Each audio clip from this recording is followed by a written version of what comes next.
تو اس مثال کے اندر ہماری اس اسلامی بینکنگ کی اس چھوٹی سی ڈائیگرام کے اندر بینک کیا ہے؟ رب المال ہے یا مضارب ہے؟ سلمان عباسی بھائی آپ بتائیں. بینک مضارب ہے جی. سلمان عباسی بھائی.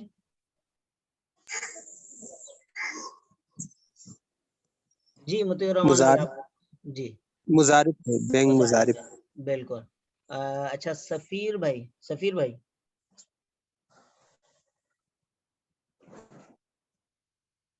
جی السلام علیکم. وعلیکم السلام. جی ہلو. جی جی آواز آ رہی ہے سفیر بھائی آپ کی. تو بینک کی صورت میں کیا ہوگا؟ مضارب ہوگا رب المال ہوگا؟ آپ کو کچھ فرمانا ہے؟ اچھا آپ کی آواز شاید صحیح طرح نہیں آ رہی. چلیں تو ڈپازٹ والی مثال کے اندر ہم نے پہلا اصول پڑھا مضاربہ کے حوالے سے. مضاربہ ایک ایسی پارٹنرشپ ہے جس میں ایک پارٹنر انویسٹ کرتا ہے جو رب المال کہلاتا ہے, دوسرا پارٹنر جو ہے وہ اس پیسے کی بنیاد پہ آگے کام کرتا ہے جو کہ مضارب کہلاتا ہے. یہاں آپ حضرات نے بالکل صحیح جواب دیا کہ بینک جو ہے وہ مضارب ہے. ایک اور اس میں اصول ہے وہ یہ کہ بینک یعنی مضاربہ کے اندر جو اصول ہے, مضاربہ دو طرح کا ہو سکتا ہے. ایک کہلاتا ہے مضاربہ مقیدہ اور دوسرا کہلاتا ہے مضاربہ غیر مقیدہ یا مضاربہ مطلقہ. مقیدہ اور غیر مطلقہ اس کا جو لب لباب ہے وہ یہ ہے, جیسے نام سے ظاہر ہے, مقیدہ کے اندر اگر رب المال یعنی ڈپازیٹرز کوئی شرط لگائیں کہ آپ جو ہے کوئی اسپیسیفک کام کر سکتے ہیں. مثال کے طور پر آپ پیٹرولیم انڈسٹری کے اندر انویسٹ کر سکتے ہیں, آج کل اس میں زیادہ پروفٹ آ رہا ہے, یا جو ہے آپ صرف اسپیسیفک کسی جگہ پہ انویسٹ کر سکتے ہیں, کسی اور جگہ نہیں کر سکتے. مثال کے طور پر کراچی کے اندر آپ انویسٹ کر سکتے ہیں, لاہور میں نہیں کر سکتے یا کراچی سے باہر نہیں کر سکتے. تو یہ والی قسم جو ہے یہ کہلائے گی مضاربہ مقیدہ, کیونکہ یہاں پر رب المال نے قید لگا دی کہ آپ جو ہے یہ اسپیسیفک کام اس طرح کر سکتے ہیں.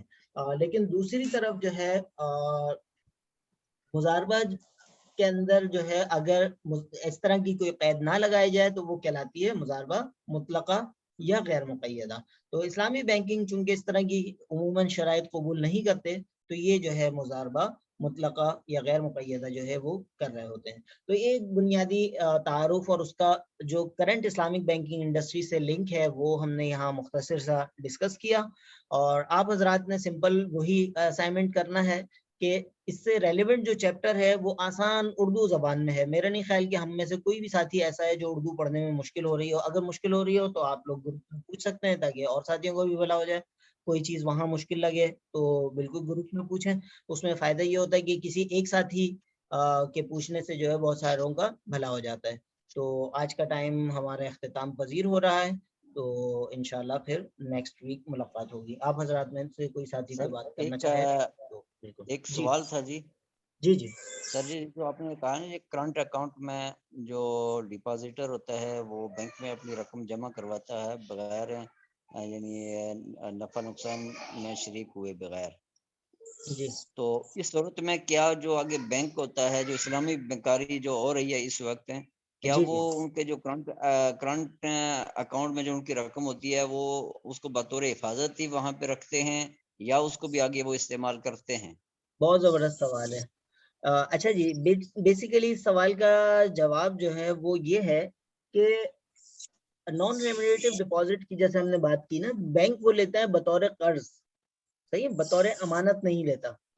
بطور امانت لے تو وہ پھر آگے کہیں استعمال نہیں کر سکتا. اگر امانت کو استعمال کیا جائے تو وہ بھی قرض میں تبدیل ہو جاتی ہے. یعنی کنونشنل بینک یا سودی بینک جو ہے وہ کہتے ہیں نا ہم آپ کی امانتیں وصول کرتے ہیں, اصولی طور پر اگر وہ امانت ہے تو امانت کو استعمال نہیں کیا جا سکتا. لیکن اسلامی بینک وہ قرض کے طور پر لیتے ہیں. مثال کے طور پر مجھے پیسوں کی ضرورت ہے یا نہیں بھی ہے, تب بھی میں نے آپ سے قرض کے طور پر 1000 روپے لیے, تو اب وہ میری مرضی ہے میں اس کو خرچ کروں, اس کو سنبھال کے رکھوں, لیکن میں کس چیز کا پابند ہوں کہ جب آپ مطالبہ کریں میں آپ کو ایز اٹ از واپس کرنے کا پابند ہوں بس. تو اسلامی بینکس میں بھی یہی ہوتا ہے کہ جو قرض کے طور پر ڈپازٹ لیے جاتے ہیں وہ اسلامی بینک استعمال کرتا ہے, لیکن وہ جو ہے اس یعنی چیز کو جو ہے وہ قرض کے طور پر ہوتا ہے تو استعمال کر سکتا ہے, لیکن وہ ایز اٹ از جب مطالبہ کیا جائے تو اس کو واپس کرنے کا پابند ہوگا. یہی بیسک ڈفرینس ہے اسلامک اور کنونشنل بینکنگ میں بھی.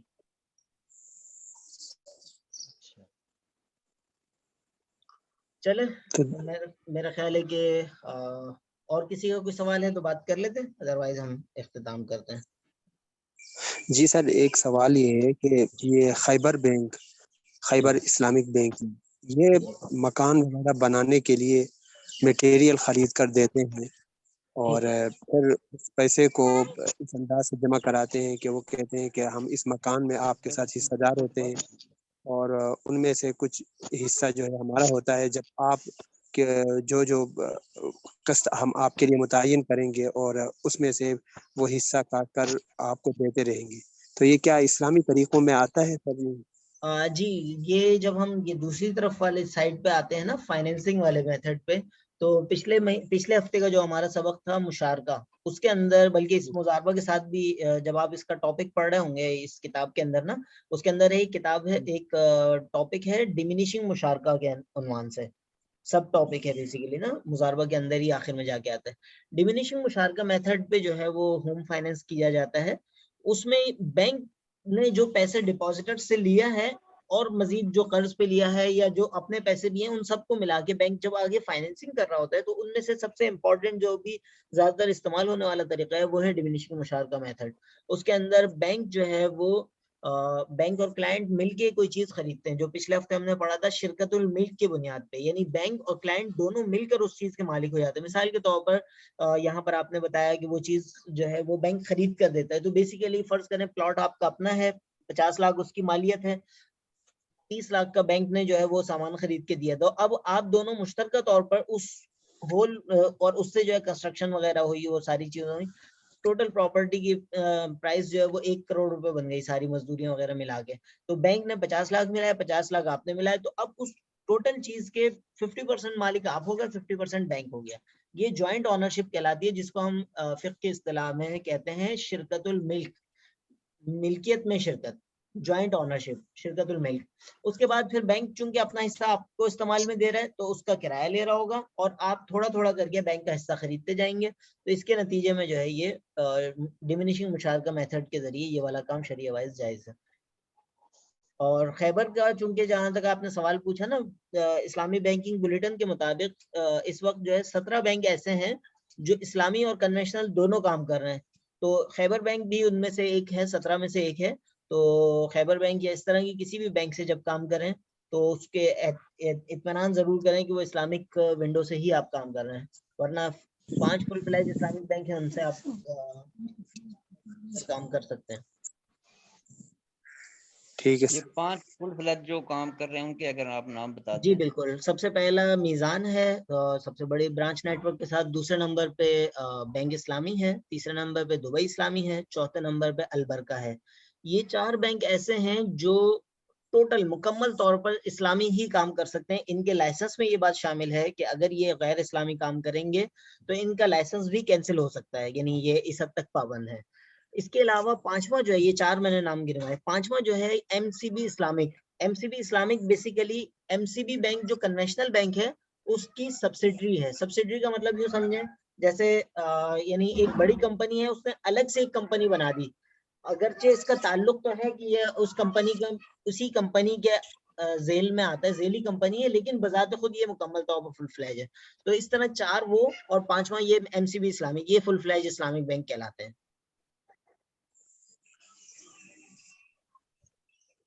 تو چلیں, جزاکم اللہ خیر. اور کوئی سوال؟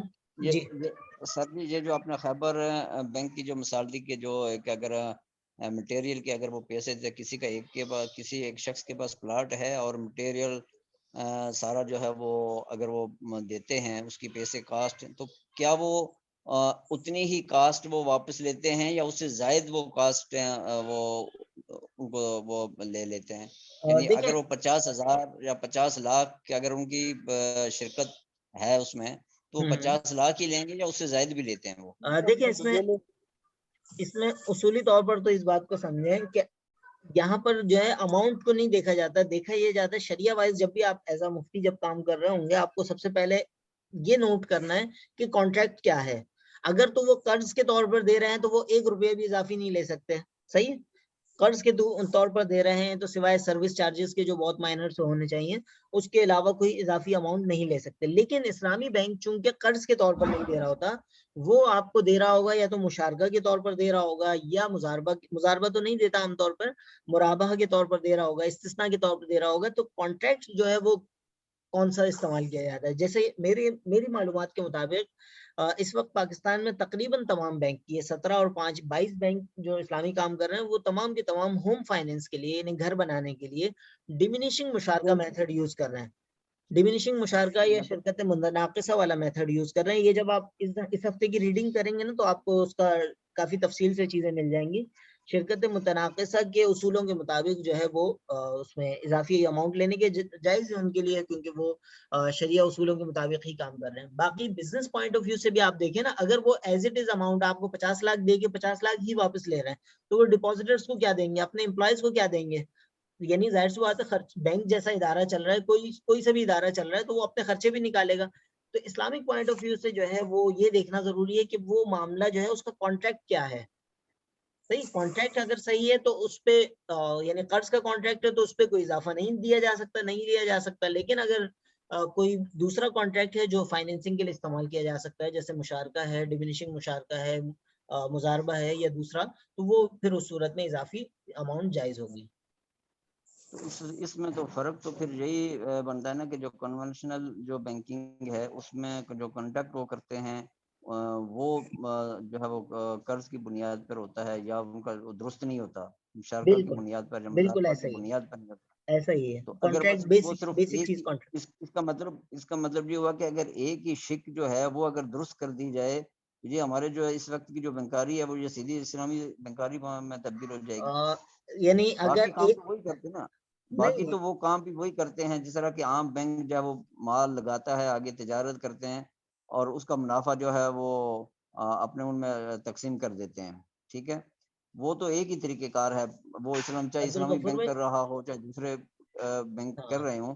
نہیں عبدالغفور بھائی, اس ایک شک کو شامل کرنے سے بہت فرق پڑ جاتا ہے. یعنی اس کو آپ یوں سمجھے نا کہ کسی بھی نان مسلم میں اور مسلمان میں کیا فرق ہے؟ ایک کلمے کا تو فرق ہے, لیکن ایک مسلمان اگر کما حق کا اس نے سوچ سمجھ کے کلمہ پڑھا ہو تو اس کو پتا ہے کہ کلمہ پڑھنے کے بعد نماز بھی ہوتی ہے, اس کے بعد اور بھی بہت ساری چیزیں ہوتی ہیں. تو ایسا نہیں ہے کہ صرف ایک شک آپ ایگریمنٹ میں ڈال دیں اور اس کے بعد آزاد ہیں. ایسا نہیں ہے. آپ کا شریعہ کمپلائنس کا میکینزم ہوتا ہے, آپ کا شریعہ آڈٹ کا میکینزم ہوتا ہے. اس پہ بہت دفعہ ایسا ہوتا ہے آپ ساری اماؤنٹ آپ کو چیریٹی کرنی پڑ جاتی ہے. شریعہ والے بولتے ہیں بھائی یہ والی آپ کی ٹرانزیکشن غلط ہے, تو آپ جو ہے یہ اماؤنٹ آپ پروفٹ کے اندر نہیں لے جا سکتے, آپ کو چیریٹی کرنی ہے, صدقہ کرنا ہے. اور اس طرح کی بہت ساری چیزیں ہیں. یعنی یہ سمپل آپ نے بالکل صحیح پوائنٹ اٹھایا, لیکن آدھا صحیح اٹھایا کہ وہ واقعتاً ایک چھوٹی سی بات ہے, لیکن وہ چھوٹی سی بات کلمے کی طرح ہے کہ کلمہ پڑھنے کے بعد کیا چیزیں لازم ہوتی ہیں وہ تو آپ کو پتا ہے نا کہ صرف کلمہ کافی نہیں ہوتا. کلمے کے بعد اس کے پھر اس کے قواعد و ضابطے ہیں, آپ کو اس کے بعد نماز بھی پڑھنی ہے, اس کے بعد آپ کو زکوٰۃ بھی دینی ہے, آپ کو حج بھی کرنا ہے اگر صاحب استطاعت ہے. اسی طرح اسلامک اور کنونشنل بینکنگ کے صرف کانٹریکٹ کے لکھے ہوئے ہونے میں فرق نہیں ہے. میں خود شریعہ ڈپارٹمنٹ میں 4 سال 8 مہینے 22 دن گزار کے آیا ہوں, اور ہمارے یہاں پر یاسر بھائی بینک اسلامی میں ہیں, شیخ نعمان بھائی بینک اسلامی میں, آپ ان سے ڈسکس کیجئے گا. بعض اوقات ایک ٹرانزیکشن پہ کئی سال تک اس پہ ڈیبیٹ رہتی ہے کہ یہ والی ٹرانزیکشن کے اندر فلانی غلطی ہوئی تھی, تو وہ غلطی کس نوعیت کی ہے. یہاں پر آپ جو ہے ماشاءاللہ کسی بیسک اسلامک بینکنگ کے کورس میں نہیں ہے, بلکہ آپ شریعہ کے ہائیسٹ لیول کے کورس میں ہے نا. تخصص تو ایک بالکل ہائیسٹ لیول کی ڈگری ہے, ایک لحاظ سے پی ایچ ڈی کے ایکویلنٹ ہے. تو اس میں جو ہے آپ کو انہی چیزوں کو سمجھنا ہے. جیسے پچھلی کلاس میں آپ نہیں تھے, بلومز ٹیکسونومی ہم نے ڈسکس کی تھی. بلومز ٹیکسونومی یعنی درجات علم, ہم اس کو اردو میں آسان الفاظ میں کہہ سکتے ہیں. ابھی موقع نہیں ہے ورنہ میں آپ کو دکھاتا. اس میں یہی ہے کہ کسی چیز کو جاننا, اس کے بعد سمجھنا, اس کے بعد پھر اس کو اپلائی کرنا, اپلائی کرنے کے بعد پھر اس کو اینالائز کرنا. تو ہم بیسک مسئلہ ہمارے ساتھ ایز اے نیشن ہمارے ساتھ مسئلہ یہ ہے کہ ہم اس کو سمجھنے کے بغیر اپلائی کرنا یا اس کو اینالائز کرنے کی طرف جا رہے ہوتے ہیں. یہاں پر اس کورس کے اختتام پر اصولی طور پر آپ حضرات کو اس بیسک ڈفرینسز کو اور اس کے نتائج کو, اس کے عواقب کو سمجھنا چاہیے کہ اگر یہ شرک آئے گی. مثال کے طور پر اس کو آپ پریکٹیکل سائڈ پہ آ جائے نا. مثال کے طور پر کنونشنل بینک نے 50 لاکھ روپے دیے اور کانٹریکٹ کے اندر لکھا یہ لون ہے, آپ مرے جیے کچھ بھی کریں آپ کو یہ اماؤنٹ ہمیں واپس کرنی ہے. اصولی طور پر تو مطلب یہی بنتا ہے قرض کے طور پر. دوسری طرف اسلامک بینک نے لکھا کہ ہم آپ کو یہ مشارکہ کے طور پر دے رہے ہیں, اگر اس میں آپ کی غلطی کے بغیر کوئی نقصان آ گیا تو ہم اپنے شیئر کی حد تک اس میں نقصان کے حصے دار ہوں گے. فرض کریں خدا نخواستہ اللہ نہ کرے زلزلہ آ گیا, اب کیا ہوگا؟ دونوں صورتوں میں کیا ہوگا؟ کیا دونوں صورتیں برابر ہیں؟ نہیں ہے برابر, نہیں ہے نا. تو یہ اور پریکٹیکلی یہ ہو چکا ہے. 2005 کا آپ کو یاد ہوگا زلزلہ مارگلا ٹاور کے اندر سنا ہے کہ میزان بینک کا اس حوالے سے ہوا ہے لاس. تو بیسیکلی بہت ساری چیزیں نا سیدھے سیدھے معاملات میں سمجھ نہیں آتی جب تک اس کو ورسٹ کنڈیشن پہ نہیں لے کے جاتے. نمبر 1. نمبر 2, یہاں پر دوسرا بھی پہلو ہے. میں بالکل ایک اور بھی چیز کہوں گا, ہمارے ساتھی ابھی بہت سارے جا چکے, کہ اسلامک فائنینس کو سمجھیں اور اسلامک بینکاری کو سمجھیں. اسلامی بینکاری بہت چھوٹی سی چیز ہے, عملاً آج کل بہت بڑی چیز ہے, لیکن اسلامی فائنینس آپ دیکھیں گے فقہ کی کتابوں میں, آپ نے بلکہ اس سارے مراحل سے گزرے ہوئے, تو ہماری قدوری سے بات شروع ہوتی ہے, بلکہ اس سے بھی پہلے بعض مدارس میں نور الاضاء وغیرہ میں بھی ہے, پھر قدوری, کنز الدقائق, شرح وقایہ, اور پھر احادیث کی کتاب میں, ساری کتابوں میں بہت ساری ہماری فائنینشیل ٹرانزیکشن کی چیزیں ہیں. بینک یعنی اس کا مطلب یہ ہے کہ اسلامی فائنینس جو ہے, جو یہ کانٹریکٹس ہیں شرکت کے ہیں, مزاربت کے ہیں, اور دوسرے تیسرے کانٹریکٹس ہیں, یہ ہماری کتابوں میں کب سے ہیں؟ 1400 سال پرانے ہیں. صحیح. بلکہ ایون اللہ کے رسول صلی اللہ علیہ وسلم کی بعثت سے پہلے ان کی جو حضرت خدیجہ رضی اللہ تعالیٰ عنہ سے معاہدہ تھا, وہ کس بنیاد پہ تھا؟ جو تجارت کا مال وہ لے کر گئے تھے کسی دوسرے ملک اور پھر وہاں سے کما کے لائے تھے پیسے, وہ کس بنیاد پہ تھا؟ مزاربہ کی بنیاد پہ. صحیح. تو اب اتنی امپورٹنٹ چیزیں ہیں جو اتنی پرانی ہیں. اسلامی بینکاری ٹوٹل 60-70 سال پرانی ہے. اب اسلامی بینکاری کے اندر کیا مسئلے ہیں وہ انشاءاللہ اس پہ کبھی بات کریں گے, اور اگر آپ کا ذوق ہوا تو میں اس پہ آپ کو ریفر کروں گا. بلکہ اپنا آرٹیکل میں نے ایک لکھا ہے, وہ Turkish journal of Islamic economics کے اندر پبلش ہوا ہے. اس کا سیکشن 2 انگلش تو آپ پڑھ لیتے ہوں گے نا ایزیلی؟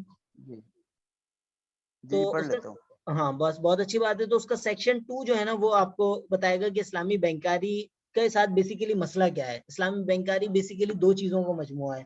اس کو اسلامک اصولوں کا بھی خیال رکھنا ہے, لیکن ساتھ ساتھ بینکنگ ہے نا, تو بینکنگ کے اصولوں کا بھی خیال رکھنا ہے. اور آپ ایک ایسے معاشرے کے اندر جی رہے ہیں جہاں پر یا اسلامی بینکاری ایک ایسے معاشرے کے اندر کام کر رہی ہے جہاں پر آپ کا عدالتی سسٹم سے لے کر سوشل سسٹم تک ساری چیزیں جو ہے وہ ٹوٹل اسلامک نہیں ہے. آپ کسی کو پیسے دیں اور اس کو بولیں یار 2 مہینے بعد دے دینا, تو آپ 2 مہینے بعد لینے جائیں گے, وہ بولے گا کون سے پیسے, یا بولے گا اچھا یہ مسئلہ ہو گیا وہ مسئلہ ہو گیا. یعنی اوور آل سوسائٹی کا بھی جو سسٹم ہے نا, ایسے اس میں اسلامی بینکاری کی جو اصول و ضابطے ہیں وہ ایک بیسک لیول پہ چل رہے ہیں.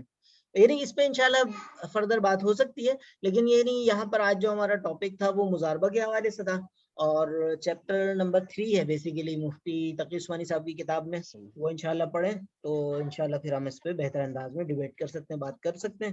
اور کوئی سوال ہو تو بالکل گروپ میں بھی کریں, یہ تو اچھا ہے, اور ساتھی بھی بالکل آپ کی ہیلپ سے استفادہ کریں گے. بڑا تفصیلی جواب دیا, بہت شکریہ. جزاکم اللہ خیر, جزاکم اللہ خیر. تو کوئی اور بات نہیں ہے تو انشاءاللہ پھر ہم نیکسٹ میں بات کرتے ہیں انشاءاللہ. صحیح. جزاکم اللہ خیر, بہت بہت شکریہ, آپ حضرات نے وقت سے زیادہ ٹائم دیا. تو انشاءاللہ شکریہ. السلام علیکم ورحمۃ اللہ وبرکاتہ. وعلیکم السلام.